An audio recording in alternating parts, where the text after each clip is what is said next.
What's up, my people? How's it going? How's it going, everybody? It's a Monday. Getting this Monday started off right. Gotta get some gas. Gotta get some coffee. Maybe lately I haven't been eating any pastries, donuts, and stuff like that. I just didn't feel like it. So CES happened. CES 2017 out there in Las Vegas, Nevada. What? There's probably a few things that I'm gonna talk about that throughout the next few videos and whatnot. Just because it involves tech, gaming, music, movies, food.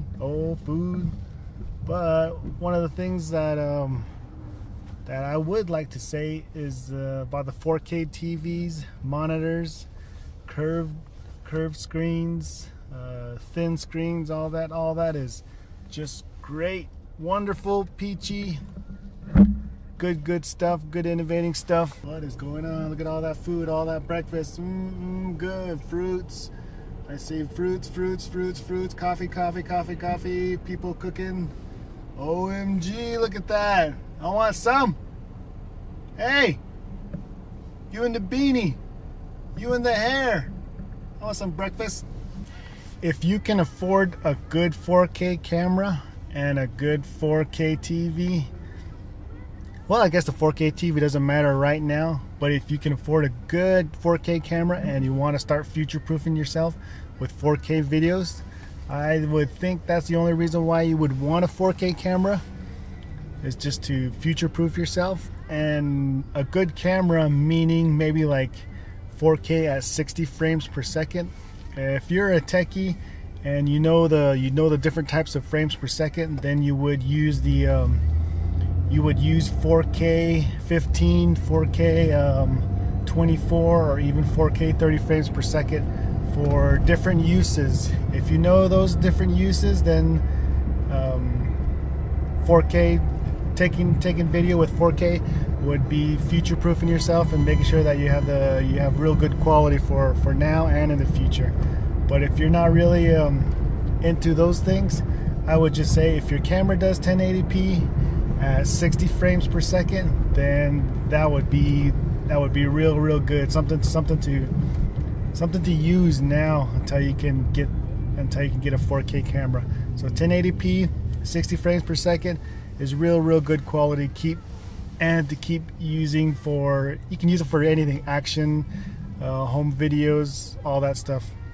So if you can't get your hands on a 4K camera right now, I would just say wait, hold on a few months, or maybe even a year or something like that, just because there's a lot of cameras coming out these days, and a lot of them are 4K.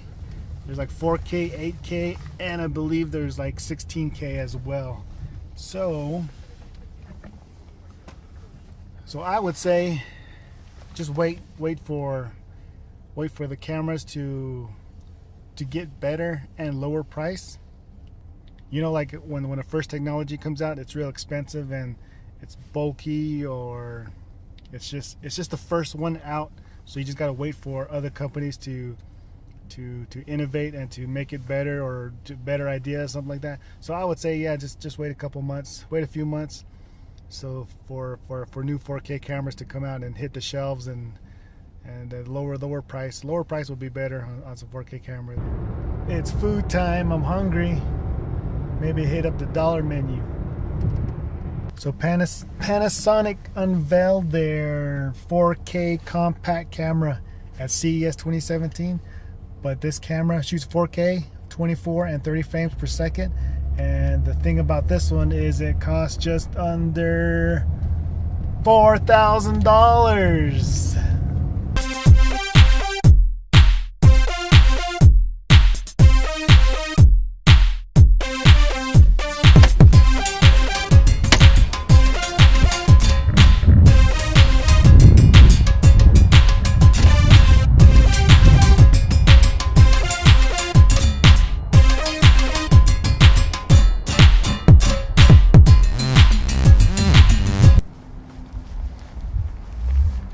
Did you know that your iPhone 6 can shoot in 4K?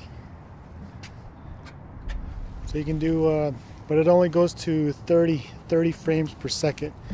You know how I was saying 60 frames is pretty good?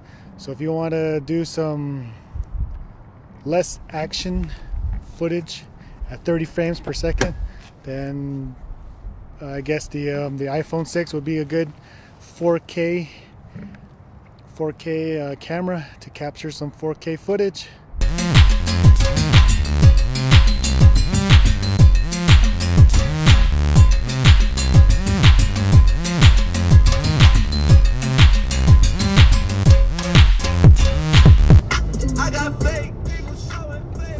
You know what I just found out?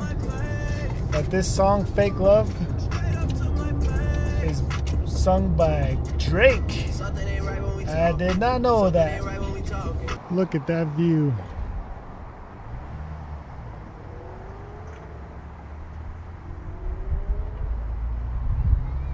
I don't know if it's going to snow tonight. It might just snow over the mountains. And then going north to Santa Fe. Look at that. It's pretty good. The sun is still out. It's just the clouds that make it look dark. It's going all the way around. Pretty good, pretty good. So this right here, this will be real good for a 4K camera, whether it's 15, 24, or 30 frames per second.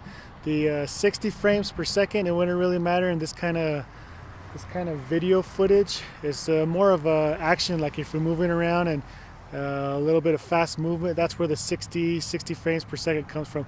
But if you're trying to capture this 4K at 30 frames, even 15 frames per second would be awesome, real good. And pair that up with a real good 4K TV, man, it would be real good. So if you're just capturing images like this, videos like this, maybe even like time-lapse videos, 4K, any 4K camera would do. So this is real good example.